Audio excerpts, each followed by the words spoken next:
सामाजिक उद्योग व्यापार मंडल के तत्वाधान में लखनऊ के जिलाधिकारी विशाख जी अय्यर से मिलकर ज्ञापन केंद्रीय वित्त मंत्री श्रीमती निर्मला रमण के नाम दिया गया है, जिसमें पेश किए गए बजट को लेकर कुछ प्रमुख मांगे रखी गई हैं। इस मौके पर रामबाबू रस्तोगी, विशाल निगम, सोनू निगम, विजय कुमार रस्तोगी आदि लोग द्वारा जिलाधिकारी को सौंपा गया ज्ञापन। अब बजट आ चुका है, उस व्यापारी हित में है या नहीं, उसके बारे में बताइए। देखिए, जो बजट आया है ये व्यापारियों के हित में नहीं है, और जो किसान के लिए इन्होंने 5 लाख रुपए तक का कम ब्याज पे जो है इन्होंने लोन मुहैया कराया है, क्रेडिट कार्ड का जो लिमिट बढ़ाया है,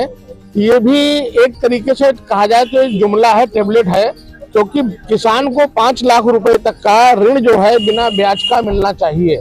किसान जब क्रेडिट कार्ड से अपने केसीसी से पैसा निकालता है उसकी लिमिट 45 दिन तक मिलती है, लेकिन जब 45 दिन तक का ये पैसा नहीं जमा हो पाता है किन्हीं कारणवश, तो उस पर जो है 15% से लेकर और 18% तक किसान को ब्याज भरना पड़ता है। ये बहुत दुखद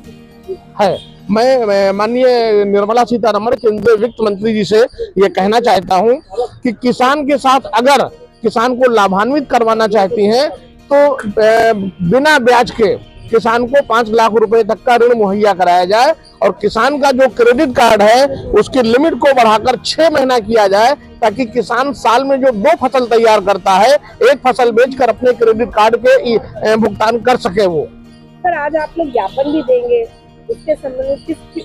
लेकिन ज्ञापन में ये मांग किया है कि पूरे देश के जो हमारे व्यापारी हैं,